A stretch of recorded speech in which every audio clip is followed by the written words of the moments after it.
Yeah, Yeah, really, it's really the spoken information, because that's all recorded. yeah, we don't need to see you. Huh? We don't need to see you. No, have to buy a pie. That was the old deal in the fire department. If you got in the paper, your picture was in the paper or on the news, you bought for the station. Yeah, that was the old whoopee.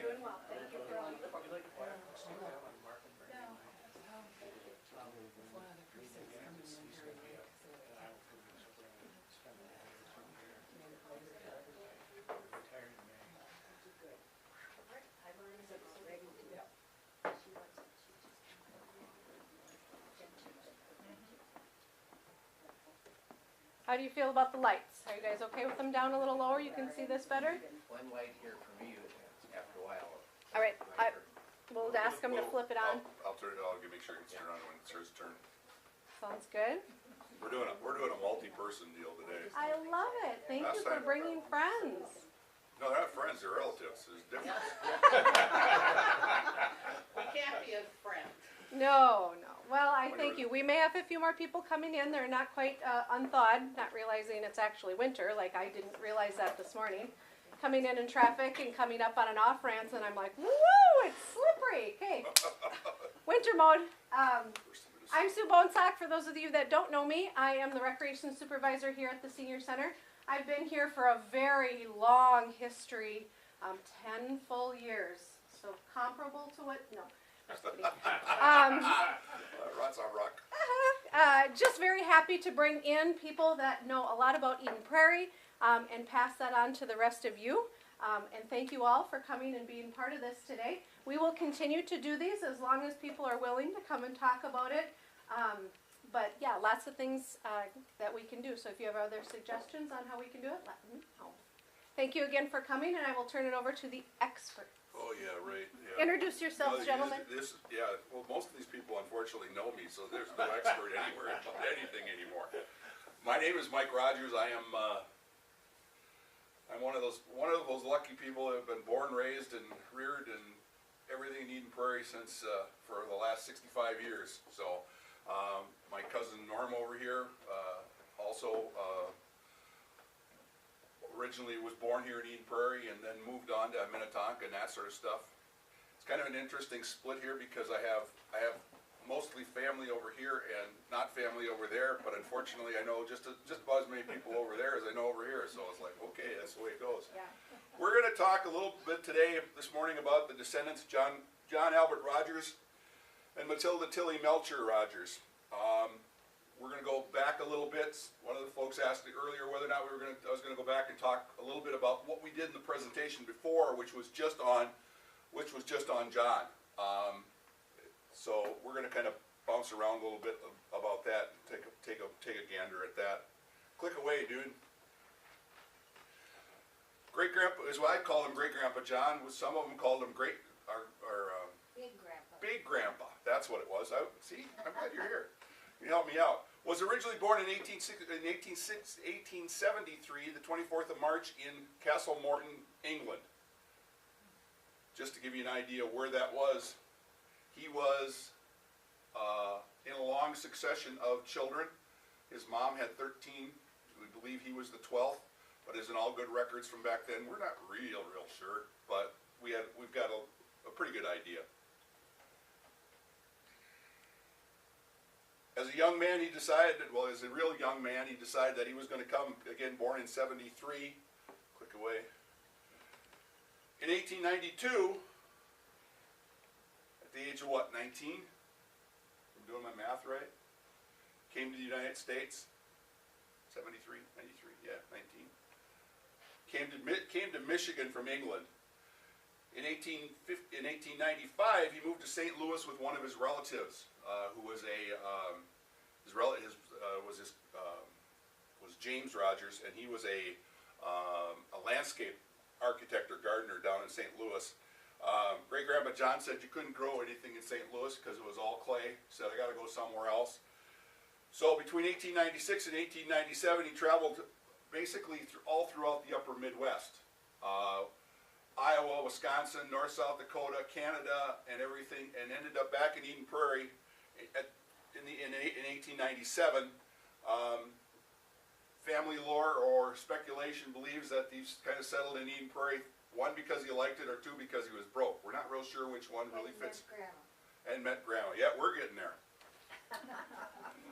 Whoops. Yeah. See, all this stuff gets bounced out. When he originally came here, he stopped at the Schmeidel farm, which is up where up on 62nd Street, which would be just on the south side of 62nd, which is about where the big bus garage or big sanitary station or whatever's up there. It used to be a bus garage. Now I don't know what it is today, but that's about where they were. They also had the greenhouse for a lot of the Glenrose floral stuff up there at that time and later on during the early 1900s. When he went, yeah, it's okay, you don't need to go back. When he came to Schmeidel's, they said, well, geez, we don't have any work for you here, but maybe you should go down to the Halberts. Well, the Halberts, if you get an idea, if anybody knows where the Moore Douglas house is, obviously the big two-story red brick house, coffee shop, the whole 9 yards. Basically, the Halbert farm was directly across the road. And he went to work for them. He got there that afternoon, stayed the night there, started working for him the next day, and basically stayed working there for quite a while until he got himself established as he went on. In April of 1899, he had met Miss Tilly Melcher from Chanhassen. Her family farm would be in the northwest corner of what was called Chanhassen Township. So if you know where Highway 101 and Town Line Road come together, which is Minnetonka on the north, Eden Prairie on the east, and Chanhassen on the west, their farm would have been right on that upper corner. And that's where he met, that's how he met, well, somehow he met her, we're not even real sure, but that's who he ended up marrying was Tilly. Yeah.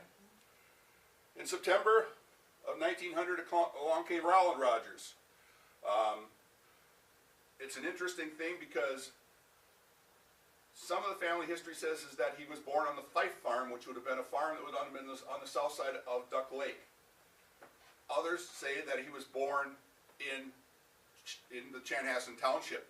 Well, you know, they both could have been kind of right because history's kind of a flexible thing to a degree because it's kind of like the eye of the beholder to a degree. Probably more than likely is that they were living on the Fife farm at the time, but obviously when she was about to have a baby, she more than likely probably went back to mom and dad's place where her brothers and sisters and her family could take care of her, delivering her first child. So both of those could have been right. In December of 1902 came along Harry Rogers. Harry, keep going. They ran, at the time Harry was born, were running the Melcher farm in Chanhassen Township. They came back to Eden Prairie in 1903, and Big Grandpa ran Amy Douglas's, which is where the coffee house is. He ran her farm. Her husband had died, and so he took over managing hers. During that time, he started a bunch of different businesses. He started a horse-drawn milk route here in Eden Prairie. He also bought and sold cattle. He was, as some of the families already heard, is that one of the great lines that I heard from my father about my grandfather, and Roger's got just as good a story later. Grandpa, in trading horses one day, sold a guy a horse, and the guy brought the horse back the next day and he said, "John, you SOB, you sold me a blind horse." And according to lore, his great Grandpa John looked at the guy and he said, "Well, I told you he wasn't much of a looker."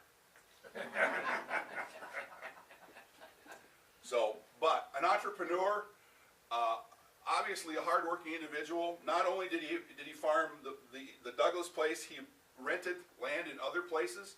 The other part of the story is that down in the river bottoms, down by the old ferry crossing in the Shakopee, he did a lot of garden cropping down there, mostly celery, but he would get the Indians to do a lot of the hoeing of those fields down there for him. So he got along with people fairly well.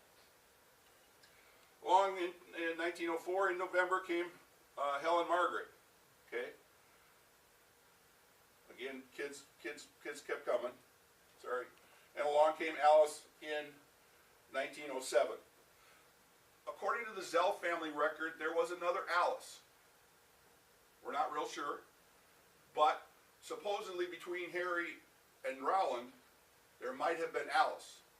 But we don't know, other than in the family history from the Zells that I've seen, it says there was one in between, which may have figured out the 2-year gap between Rowland and Harry, or the larger gap, or almost 3 years between those two. So we're not real sure, but again, this is the Alice that we all remember from here. Schooling. John and Matilda believed it was best to send their children to school in Chanhassen. Kind of an interesting thing, because back then there was only a couple prairie schoolhouses around here. A lot of the 4 one-room schoolhouses hardly were being built, but they decided that they wanted to go. Partly because I believe Tilly's family was Catholic, and she had grown up in that faith and around St. Hubert's a lot. So that was one of the reasons why I think they sent the kids there. Trip there from the Douglas house, if you can imagine, all the way to Chanhassen as they were little kids, is about 2 miles. Not such a bad walk every morning, you know, probably had to be there before 8:30. But during the winter it could be a little bit trickier. And at the time, as they were young, most of that was done walking in the winter. And according to family is that they used to make that as a 2-step trip. They would go from the Douglas house all the way to Pauley's, which is about, if you're going out Highway 5 and you're heading towards Chanhassen, you'll know that you have Mitchell Lake on one side and a big swamp on the other side. The Pauley's farm was just on the east side of that swamp area.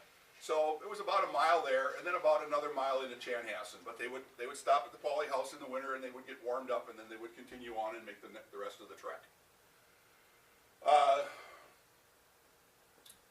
Later on, John bought a horse and a buggy, or a horse and a sled, and that happened apparently about the time that he felt that Rowland and Harry were old enough to manage taking a horse all the way to school. They say in the family history too is that actually the school had a place for them to store the horse during the day. They had their own barn for a horse. Now, many of you probably don't remember, but St. Hubert's was kind of an interesting place. Now, having spent 8 years there as a student, there used to be the church, which is still there, and on the south side, or excuse me, on the north side of the road was what was called, in my era, the convent. That's where the nuns lived. But what was remarkable to me is that I remember my first introduction to music was a flutophone, you know, one of them little things in 7th grade. I thought, no, we'll see what this is like. But we had to go over to that building, to the convent, in order to for instruction on that. And what was remembered to me is I was reading something about this over the last couple days. They talked about how they had 2 schoolrooms. One was grades 1 through 4, and the other was 4 through 8. Well, I remember those two schoolrooms because they were the mainstay of that first floor. So it was kind of really remarkable to me to go back and read about them being where I remember it clear as a bell. It was just kind of an interesting fact that just kind of amazed me that was still the way it was. But busy life for the Rogers family. While children were growing up, John was establishing himself as an entrepreneur. Again, buying and selling cattle, hauling milk to Minneapolis, and running the Amy Douglas Dairy Farm. Then he added land to his own portfolio with the Gessler Farm in 2014, and what would become the Drayson Farm, which we'll talk about a little bit later, in 1916. He was a busy guy. He was a real busy guy. Later on, when he finally got a truck, they changed over from a horse-drawn milk route to a truck set milk route. And there is an article that I could not get, that I've got, but I have to do some more research on it, of Great-Grandpa John in 1919 talking about how he was trucking milk to Minneapolis, but the railroad was mad at him because they were taking away all the money from, they wanted to do the freight traffic, but they were never on time, all these other sorts of things that just never worked right, whatever. And the article, as I was trying to read through it, because it's kind of blacked out and it got copied really poorly, but it was really funny because he said, geez, I've run this milk route for I don't know how many years, and he said, I've been late twice. He said, do you think a railroad can tell you that? And what was really funny is that he made a comment in there too, and he's in the truck and him are parked right in front of the Gessler house up here, which is, or not the Gessler house, the Moore Douglas house. And he talked about, he said, you know, he said, if those railroads can't run on time, he said, you know, they should just tear up all those rails. And he said, then they should make them into cotter pins for jitneys. Well, I had to go look up what jitney was, so don't feel bad, I did too. It meant an old unreliable car. So basically what he was saying is the railroad's pretty useless. So what was even funnier yet then is I look at that picture with that milk truck that he had in 1919 that said John Rogers and Son on it, that you can just barely make out, is that later on, Harry Rogers, it was in 1919, so Harry would have been 17, probably the same truck, was coming back from Northland Creameries in Minneapolis, coming through Hopkins, where all the railroad tracks cross in Hopkins there. He got onto the set of tracks, but he saw a freight train coming, so he stopped, and then he was going to back up. Well, in the meantime, as he tried to back up too fast, he didn't see in the other track was the Hiawatha coming through that was 15 hours late, and hit that truck doing 70 miles an hour. And the comment was that you could have picked up one piece, but it wouldn't have been much more than scrap.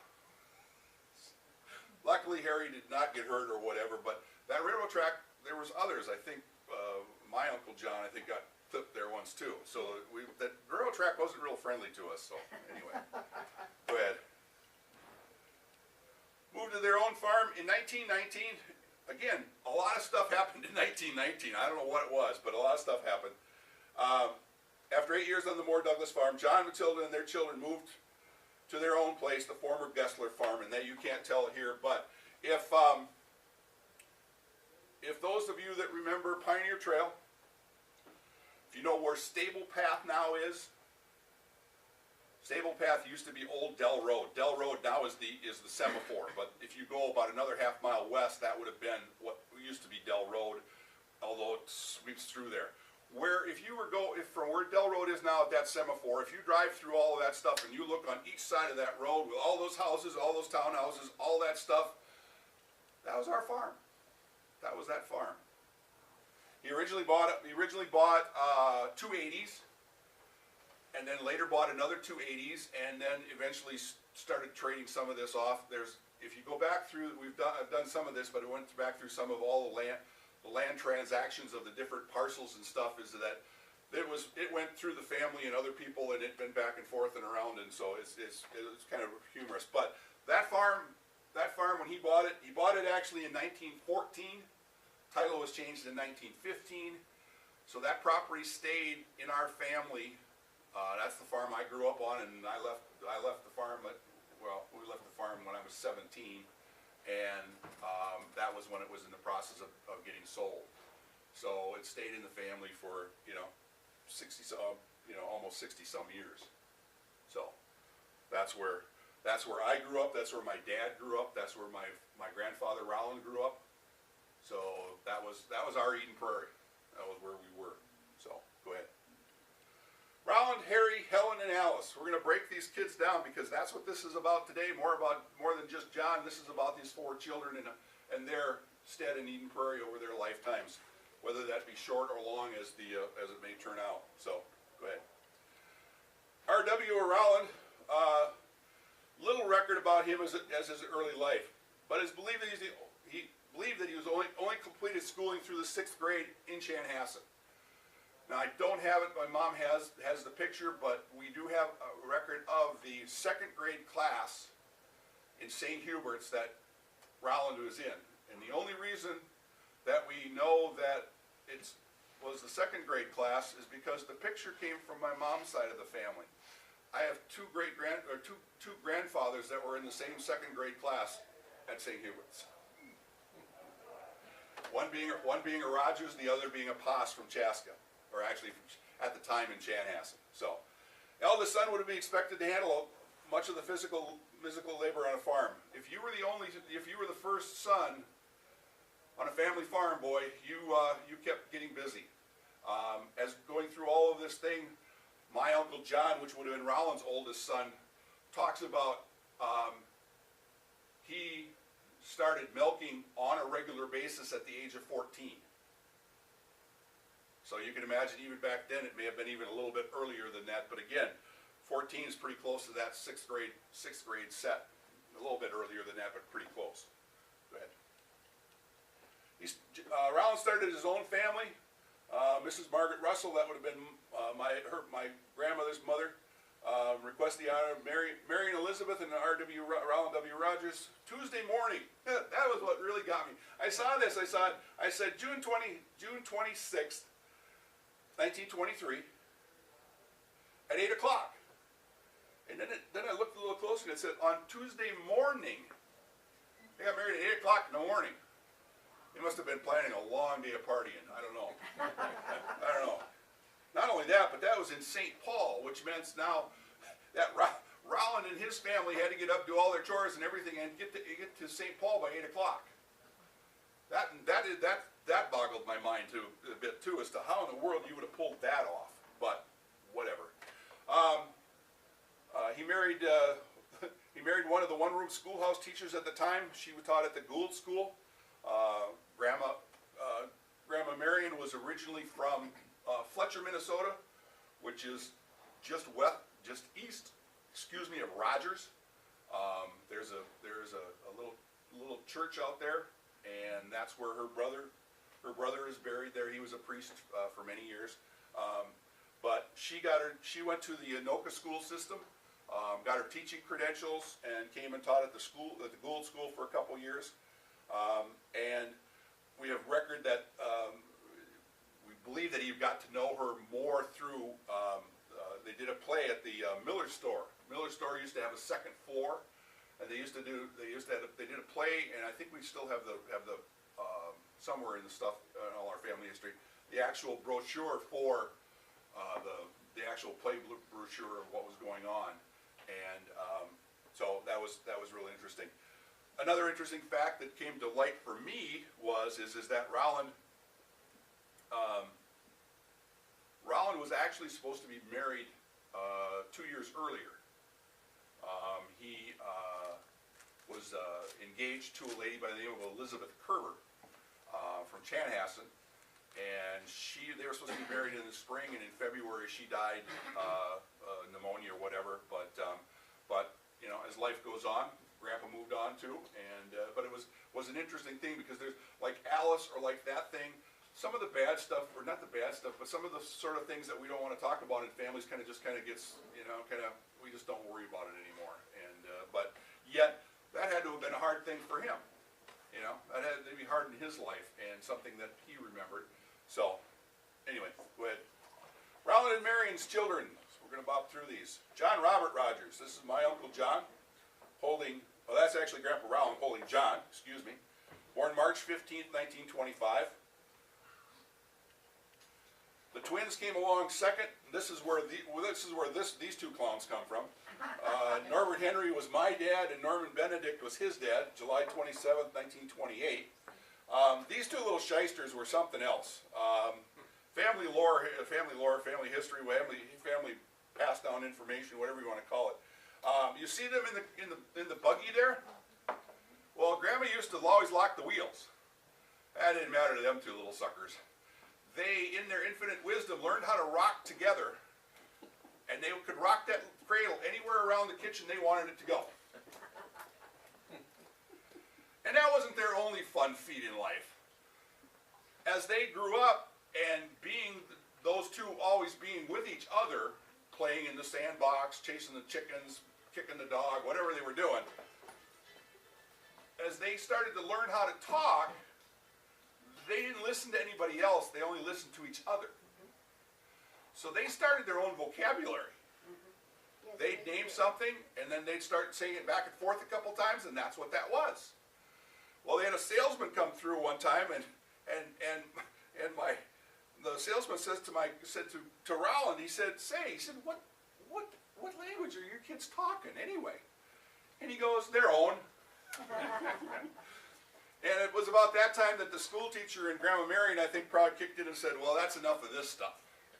So, according to what my dad told me is that he got sent to Marion's aunts up by Hamel. And he ended up having to spend the summer up there, 4, 5, 6 months, I don't know what, in order to be able to break them of the habit of what they were talking about, so that they started to really speak English rather than their own language. Anyway. And Elizabeth Ann, November 23rd, 1921. Unfortunately, that in his right hand comes back to haunt Rowland later in life, but we'll talk about that then. So, but what we know, what's known or surmised. Rowland and Maria first lived in the Klein house on the Douglas farm. The Klein house was, they called it the Klein house, or they called it the conductor's house. It would used to sit right where the mortuary is now, and that's where apparently they lived. Also from Harry's life, and I don't want to get too much into that, so I'll kind of stay away from that. You can talk about that later. They moved to the Drayson farm in 24, which is where they built. Rowland was building, or John was building that house. And in 1925, this is finally, I got this the right. Originally, we thought it was 27, but Marion, baby John, and Helen survived the tornado of June in 1925 in the basement of that Drayson house. And that tornado came all the way from Carver County. It destroyed the pavilion in downtown Carver on the river, and came all the way up along the river, and it finally jumped up on top of the hill about where the Gessler farm is, or where that farm that he bought in 1914 was. Destroyed the barn there, took the hired hand and threw him about 300 yards over the eastern hill. Didn't kill him, and then came on down. The house that you'll see later is a two-story house. We always used to call it the greenhouse, because later in life it ended up being green, but at that time it wasn't. That house by the tornado was actually picked up off the foundation about a foot and immediately set back down. And of course they were all in the basement at that time. But what was really remarkable years and years later, about the time the house was going to be torn down, the Case family, Ron and Kathy, were looking for antiques and all sorts of stuff and everything, and they made a comment about how everything in that house was crooked, and how there were two sliding doors upstairs that wouldn't move at all. You couldn't move them at all. And then I said, well, that's the reason is because that tornado just twisted that house when it set it back down. So it stayed for, oh gosh, when did they finally tear it down? The 80s?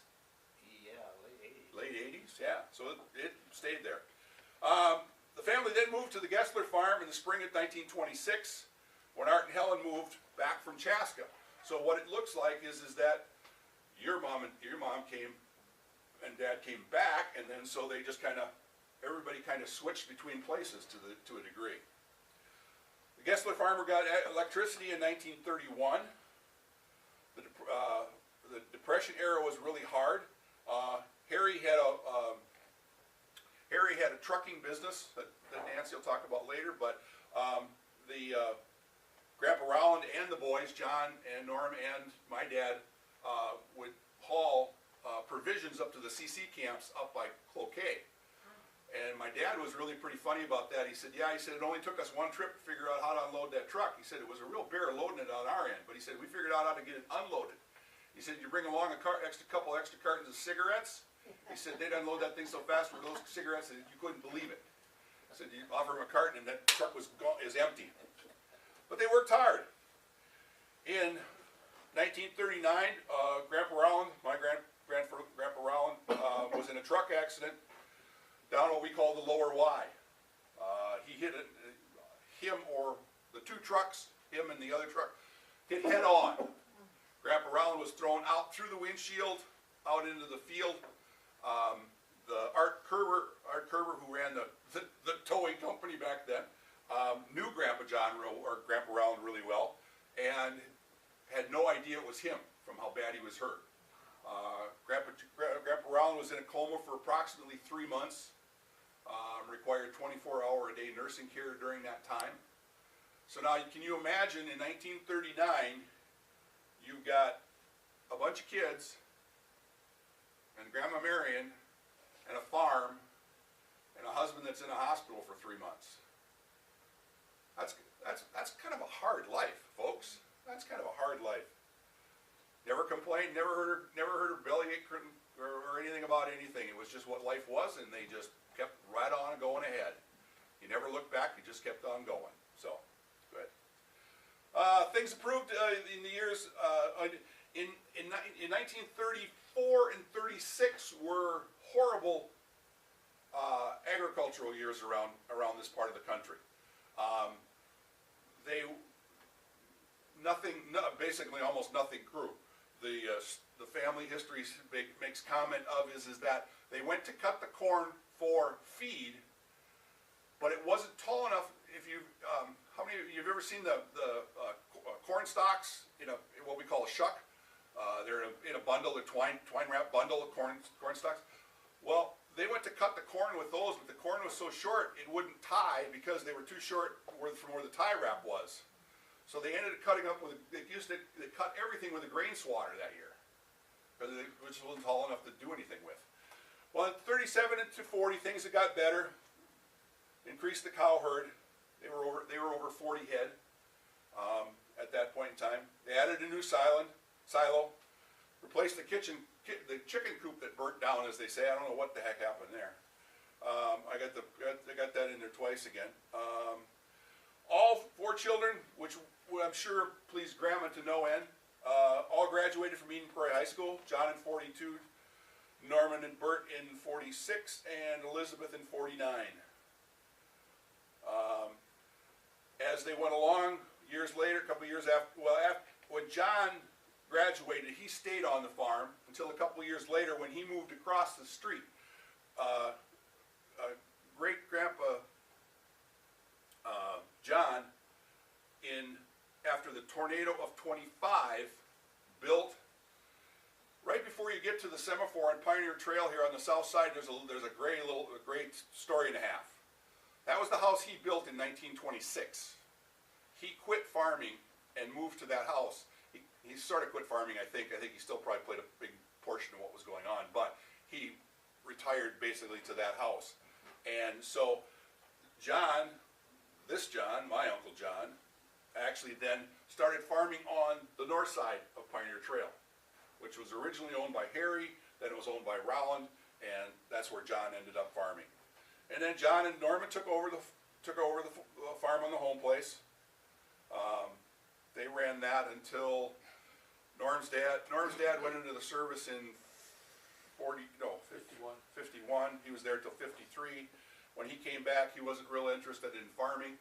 Oh gosh, I'm trying to think. I looked at that last night again. Was it 53 or 56? I think it was 56 when Dad sold the milking herd finally. Sold off the entire herd, and then that was about the time when Dad started doing. My dad did just cash cropping and beef cattle, and then we rented out part of the pasture land, and then Dad started working for the school system. So that's where we went to. But about that time, when they quit farming altogether, Rowland and Marion moved to Bloomington for a short period of time. The house they moved in West Bloomington is basically now, if you look at all the interchange of 494 and 169, they're kind of right in that southeast corner of that whole hodgepodge was where the house was. So they stayed there for a couple years, and while they were there, Rowland started drilling wells for Bob Rogers and Ed Ring. They were both out of Minnetonka. This would have been the other side of Bob Rogers. Would have been the son of James Rogers, who would have been Big Grandpa's cousin, who came a couple years after he came to here. So it's really interesting because the well drilling in our family was really kind of interesting, because when my dad finally moved off the farm in 71, or 71, well, 70 actually. They built a house down in what was called Crestwood Terrace, or the old Dornkemper farm, which would have been on the west side of the Dell Road, which Crestwood Terrace runs from Pioneer Trail all the way over to Dell Road now. When we built that house there, Grandpa was there to make sure they drilled the well right. And so when we sold the house, Mom sold the house 2 years ago now. The guy says, "Well, how deep's the well?" I said, "It's 333 feet." "How do you know it's 333 feet deep?" I said, "Because my grandpa drilled it." "Oh." And so he says, "Well, why is it 333 feet deep?" I said, "Because if you calculate that out, that hits the Jordan Aquifer. Grandpa knew what water he wanted, and he did. He drilled the well that much deeper in order to make sure it got the water he wanted it to get." He drilled my well on Valley View Road too. Did he? Oh, I don't doubt it. I'm sure he drilled a lot of them around town here. Yeah. So, anyway, and then in 1956 they moved to Shakopee. That house for us grandkids was just a 3-ring circus, because it was kind of an interesting house. It was a 3-bedroom house. The 3 bedrooms were on the back, or not on the back, but on 2 are on this side and 1 here. But there was a kitchen. There was a walk-through kitchenette and a butler's parlor, basically, then a living room, or a formal dining room and a living room, and you could run around that circle. And I think Grandma got real tired of that after a while, to be honest with you. But it was, our family was rather unique, is that Christmases were a Christmas of all the family, and it was usually always Christmas, and usually Easter. And Thanksgivings usually went to the kids. One of John Norman and whatever, and Liz. The Thanksgiving would go to one of the kids, but the other 2, Easter and whatchamacallit, were always at Grandma's in Shakopee.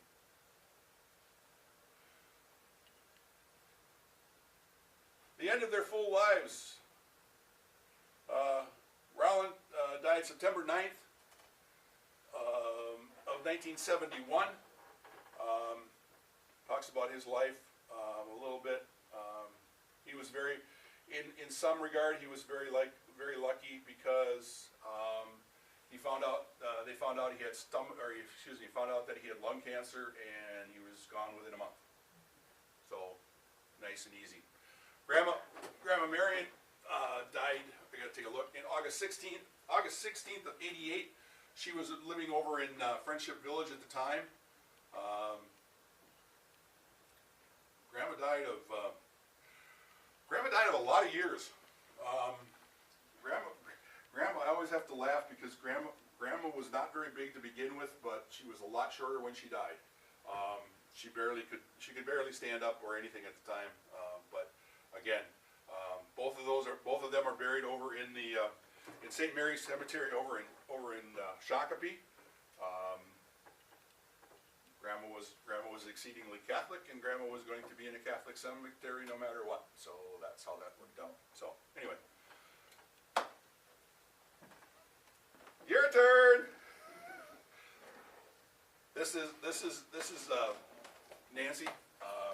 Whoops, went too far. Oh, you're gonna switch the thing over. She would be Harry's granddaughter. Yes. Yeah, I got that right. I only thought I was wrong once, but it was a mistake.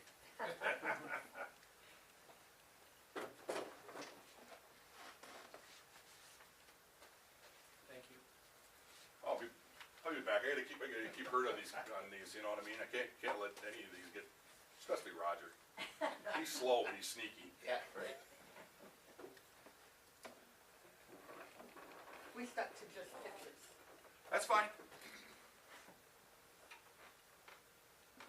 These were just some that came to us, and these all happen to be Alice. Oh, flip through this. And this is Art and Helen's Yep. wedding. Yep. And Jerome Jakes? No, No? Jerome Grayson. Grayson? Yeah. Okay. we haven't been able to figure that out just by the Jerome one. I went to talk to him after we talked to you, so then I found out. Okay. And this That's is, That's Roland, that's Roland and Marion, and, Helen on the left of Roland, or on the right of Roland, excuse me, and then Marion's brother, Uncle Bob. Father Russell. That was before he became a priest.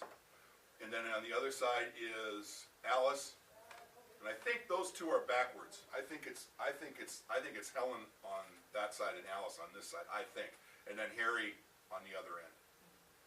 No, that is, yeah, this is Harry on this end. Which one? this is Helen. Helen on My left. the left? On our, yeah. Okay, okay. Then I'll say those names are in the right place then. Yep. Good, okay, Except the bottom says Jerome. yeah. And this is, I stuck this in because these L's aren't here, but this is Alice Rogers' second grade class in St. Hubert's Yeah. in 1922. Alright. And that is, oh, isn't that something? This is Harry and one of his milk truck. I'll step back and you can look at this for a minute. Harry was born up on the farm on Vine Hill Road there. And never a time went by when we delivered to Kokish and we didn't go up 101 and Vine Hill over to Highway 7 that he didn't tell whoever he was riding with, that's where I was born. Fortunately, at one time, one of Evelyn, his wife's grandnephews lived there, and they took him through the house several times, and I got to go once, which he always enjoyed. When he was born, he had a digestive problem, and so he went and stayed with Mrs. Douglas in the Douglas Moore house for 6 months, and he always was very thankful for that, but he also, because she was a faith healer, always made a point of telling everyone that you have to respect what other people believe. And not only did he tell his family that, but he told everybody that worked for him that also. And he loved Douglas's as a landlord and the way they handled business, and he always said, I need to be like them.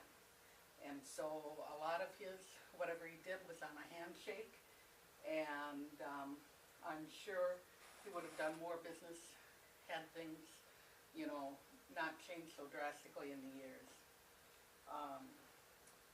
He enjoyed living in the conductor's house, which when I was growing up was a Klein family. And because they could go down to Miller's store, they could watch the trains, they could watch the cattle being loaded. If you talk to my kids, you would not believe the stories that my boys would tell about some of the things they did. I did not want to believe them. Roland and Harry got to go to the township meetings and the dairy meetings that were held on the second floor of Miller's store, and Grandpa said they always felt so much like they were adults, and you have to remember they were probably real young boys. And then some of the things that he enjoyed during the time that they were there was that they could go bobsledding just east of where the middle school is now. They had a run down across the pond, and they went to they had ball games and skating around Miller's store. And of course Mike said they went to St. Hubert's. Harry did go to 8th grade in Hopkins, and they'd walk into Glen Lake with a nickel to take the train into Hopkins, and if you spent your nickel in Hopkins, you had to walk home. Okay. Oh, this is, and then you told about Ron, and I'll tell one more story about the milk truck. Everybody know where on County Road 1, Mitchell Road, Spring Road, Grace Church, that intersection? There was a house that was there, and that was the station master's house. And during Prohibition, FBI agents, and they would stop the milk truck. And the third time that they stopped it, you know, of course, they unloaded, and then Harry would have to put everything back in. And he asked him, why stop me? Because you don't have guns, you're not going to shoot at us, and we know that the station master is the one putting the liquor on the train, and if he sees us do this, maybe we'll slow him down. I have no idea if it did or not. Okay, next one. This is Harry on one of his trips on a train, and I was gonna look up the name and I forgot to this morning. And he never told where they went, but he always told my boys that riding the trains was the best experience ever. And this is John and Elizabeth, and this would be John's second wife. And her daughter would be Irene Dornkemper. Next one. And when Harry died, someone gave me That's this the one I like the picture best. and he told me that he's in his early 20s there. I think that was at Rollins' wedding, I think. Because I saw it in with a bunch of the other, Okay. the backgrounds and stuff were the same. Unfortunately, you know, when he died, there were a lot of things that were going on. I don't remember who brought it to me. And this is the Gould School. It was down here at the intersection of 4 and 1. This here door faces going out to the south side, and they built a garage because Sheldon Douglas and Harry had a trucking business, and that's where they would repair the trucks. Here, there is only one garage. That was for the milk truck. Yeah, but they repaired their, the Sheldon's trucks in there too. Okay, And there's Snooky. Oh, the dog? Yeah. You can just barely see him though. You have to understand now, why this, you see the pooch here. This is the garage that she's talking about. And we'll talk about the garage, but just so you can remember seeing it. That Gould schoolhouse is the schoolhouse my grandmother taught before she married my grandpa. okay. We have several of the schoolhouses, so we got different angles. Do you remember that silver maple sitting out front? But then she got so bad that it went into the sewer, the drainage field. Oh, really? I remember cutting it down with Grandpa, and I thought we would never get all the wood off that thing. And we were devastated, because you could climb that tree. The Gould School had been moved down from Right. there north Yep. on one there, but we used to be able to climb across that limb, drop down on the roof, run across the roof, and then drop down on the porch. And my grandmother Evelyn used to just. I think you're getting the same look that Grandma gave you from this one right now, probably. What the hell were you thinking? And just another view of the house. They lived in that from the time they got married in 1926 until it was put up on blocks and moved about. Tell a 1958. story about him and Evelyn if you weren't. About them meeting. Oh, no, I wasn't. Oh, you weren't? Didn't want to? Okay, that's okay. And here it's up on blocks. I think they lived on it on blocks for about a year, right? A long time. Yeah. We're gonna move it, just never got around to it, huh? No, the house wasn't done, so Oh. they could move into the house. And this is set up so that they could move it up the road about a quarter of a mile. And they were going to rent it. And in 1969, Harry decided he was tired of renting, or 68, I guess is when we first went to the city. And he wanted to redo it like it had been when it was a 2-room schoolhouse. And give the city and the building and a quarter acre of land to the city to make like the Cahill School in Edina. And we worked on that for a couple years, and the city decided they didn't want to do that, so we sold the house to Perkins. And I think the next one shows what Perkins did to it.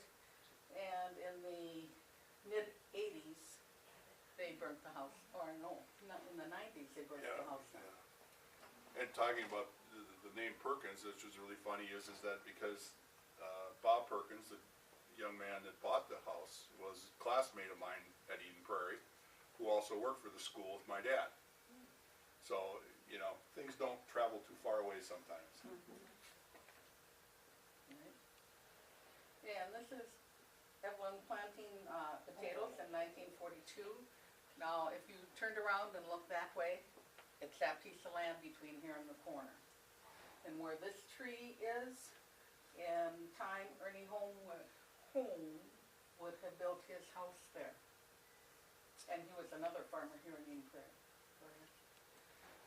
During World War I, Harry was not old enough to fight in World War I, and in World War II he was too old. But one of the things that he could do was watch for enemy airplanes. And this was his telegraph setup. And yet, in the early 80s, the pole where they connected the wires to so that they could telegraph was still there at Flying Cloud Airport, because on many occasions he took my boys down there to tell them the story again. And we have a sheet of pictures of the airplanes, but I could not find that right now. But that's, and Harry did this. One of the Smidles was involved, and one of the Morans, and there were 4 others, and I'm sorry, I can't Tom remember who Clark they are. was mine. Who? Tom Clark. Yes, Yeah. yeah. Do you remember any of the others? No, I just remember pictures in the paper of my dad and Tom Clark, and Yeah. I can't remember any of the others, I'm sorry. And I know that he talked about how if they couldn't be there, they arranged for one of the other people to be there. There was always someone there. Yeah, 24 hours a day. And this is John Rogers Sr., or John Rogers, and Art Drayson and Junior Drayson. This is standing in where Marshall's is now, looking east. So that gives you an idea of what it looks like in the background. So right behind them would have been the Presbyterian church that's there now. Yeah. Yes. Is this the beer? Yeah, that's Yes. that's the Glick's truck. So one day we're out picking tomatoes, okay? So he's telling my boys when he was hauling milk, sometimes they would have some extra milk from someplace, and down when they were taking things in, they'd come across this beer company, and so they traded milk cans for some beer. Do you think the bartering was done a lot in our family? Go ahead. And both of my grandparents, Harry and Evelyn, always talked about the streetcars and how important they were, and I think it's interesting now that we've come back to the trains. This one happens to be in St. Paul. I don't know the people, but Evelyn and Harry would talk about going to town on the streetcar with one of their parents to get things in Minneapolis, which was a big deal. Go ahead. And then train travel was another really big experience for them. They talked about their trips when they were young or as children when they got to get on the train. So now think back and take a look at what those milk trucks and that beer truck looked like. Now can you imagine that train that size hit those at 70 miles an hour? No wonder there were only little pieces left of scrap metal. Yeah. Go ahead.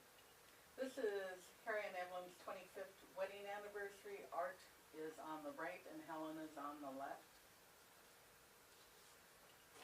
And this is another picture of Harry and Evelyn's 25th wedding anniversary. That would have been in 1951. Harry always had dogs. And as I was talking about this with our kids, Grandpa always told about Lucky. This is Lucky. Lucky is a rescue dog. from, building down, Eden Prairie Road a ways.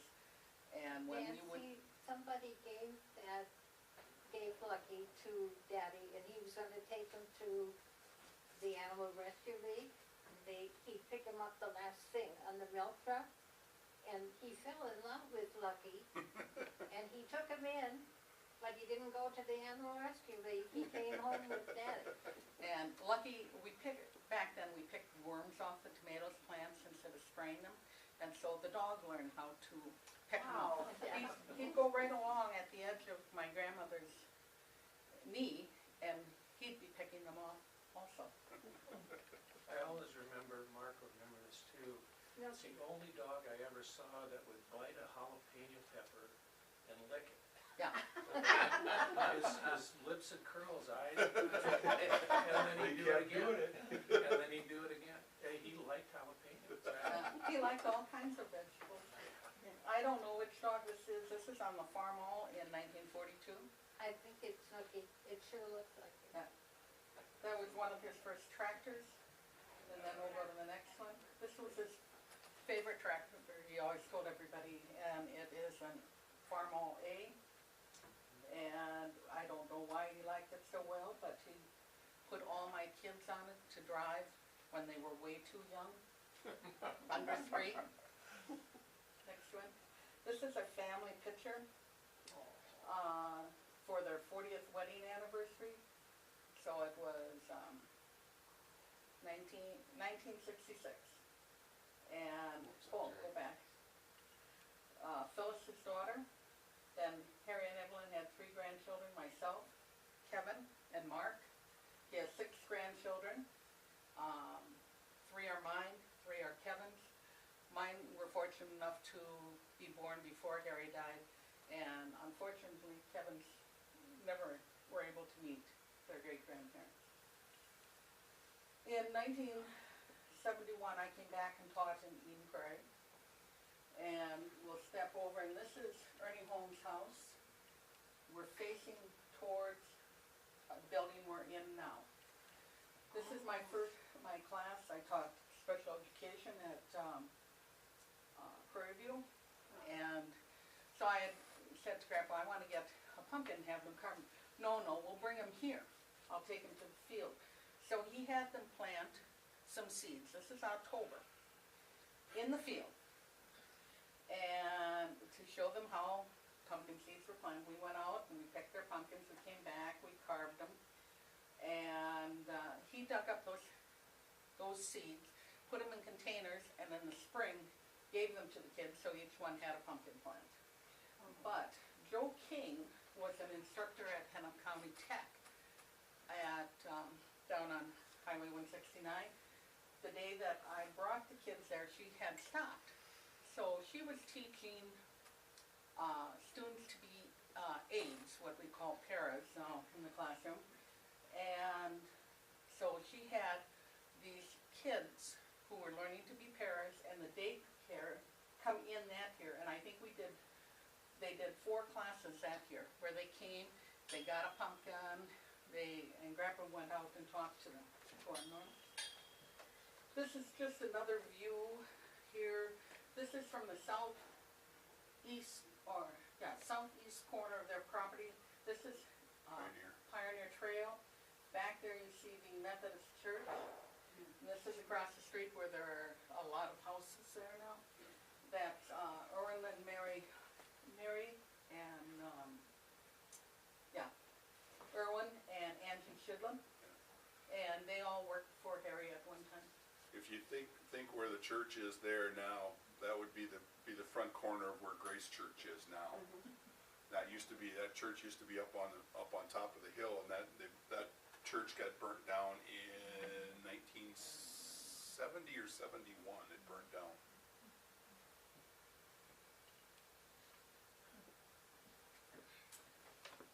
We're just going to go through a bunch of sand pictures here. When they were vegetable in 1950, my grandfather hurt his back, and so he started, instead of hauling milk, because then milk cans were heavy to move, he started vegetable farming, seriously. And so people stopped to buy vegetables, and this irritated Evelyn so much that she set a wheelbarrow out in front of the garage with whatever they had, price list, and a jar with some change in it, and the prices. And people would put their money in the jar and take what they wanted. They were never short. There were IOUs in there sometime. People paid their IOUs. And after a while, it got to be too much because we'd be in the garage grading things, like tomatoes. You grade in 4 or 5 different sizes and grades, and so people wanted to pick their tomatoes out of the lugs you were grading into, and that was kind of unnerving because they put them in the wrong place when they put them back. So quickly put up a stand out in the front yard, and that's the beginning of the roadside stand there. We'll go through it quickly. Just more pictures of the stand. It progressed during the years again. And this was in the late 60s. Pat Wilson, who lived up by Bert and Angie, wanted to start a farmer's market here in Eden Prairie. And so she talked Menards into letting them have an area there on Saturday mornings during the growing season. And here is Evelyn selling vegetables out of the back of the trunk of the car. And what I find funny is we got so much more business that came to the stand because people who didn't know where we were beforehand now knew because we were at this farmer's market. So I have always been disappointed that people here have kind of not wanted to go back to a farmer's market. Go ahead. And here's just another stand picture. With Aunt Helen on. Well, this is the 2 Palm Boys also. Aunt Helen, yeah, Aunt Helen and Brad and Matt and Mark. You see where you are? Yeah. Underneath the table. That dog is Jippy. Yep. Another stand is progressing more. Oh, And Nancy, now we've put the sign down into, and I have to tell you, when Nancy would be there every day and with her kids when they were little, but then Neil and I, who both worked, would come on the weekend. And a gentleman stopped me at this side, and he talked and talked about different things. And I finally had to tell him, I said, Neil is stacking corn over there, and that's what you come for. You please go over and get it from him. So he walked around to Neil, and he said, I've just been talking to your daughter. She's the nicest person in the world. Neil never came on the weekend. I came alone. Enough of that. another view of the stand. We've expanded out here. They had a greenhouse where when they ordered plants from the south, they would bring them up, and then we would transplant them over into little pots and then into big ones so we could set them in the field. And then they would start several of their own plants there. And this is as we were getting ready to do things. And this is in the early spring, and it was cold outside. But when you got in the greenhouse, of course, you took your coats off, and these happen to be my 2 sons. And here's another shot. We've gotten bigger yet. And this is This is Aunt Helen, isn't it? It looks like Helen. Yeah, I'm sure it is. Nancy, it said sis on the picture. Yeah, it says this on the picture, and it's Grandma and Grandma's picture. Well, if it says this on the picture, it might. That probably is. Okay. Harry was very accurate in what he did. This happens to be from 1960, but there are books for all the years that he planted. He not only listed what he did, fertilize, if he plowed, what he planted, the piece of land that he planted in, and everything had kind of a code name, and we knew where they were, and I've had to stop and think about where some of these places were. He also listed, like, this was a corn and a number that the corn was that he planted. You know, as he was so meticulous, I got a, you know, Social Security gives you a list of what you contributed over the years. My first contribution was in 1967. I graduated from high school in '73. He paid Wow. Social Security when we worked for him. Yes, yeah, he did for all of his employees. He felt that was important. It was part of being a landlord. You treated people as they should be treated. Right before he retired from hauling milk, he bought a crate of, or a large box of milk tags. And you'll notice that some are red and some are black. Well, when he picked up milk, he gave one of the tags to the farmer and took the other one with him. Well, he had this whole box of these, and so we used them to figure daily. The first one is just stand, what was sold in the stand on that particular day. This one, to someone, we sold 20 sacks of corn and a half a bushel of peppers. So that he had these records, and they were just all over the place. This is a receipt from 1970. I think this was the last year that he went down to the farmer's market in downtown Minneapolis and sold there. And it was he could sell there daily. And so often we went and it was already sold, but people would pick it up, but we'd go so that we were there. And at 6 o'clock the bell would ring and everybody would run around and pick up what they wanted. The notable thing here is Elvin Bren, who was a farmer in eastern Minnesota, Eden Prairie, was the market master. And this is a trip in to Arizona, and Evelyn took the picture, and it's Harry and Roland and Marion, and I believe this was 1970.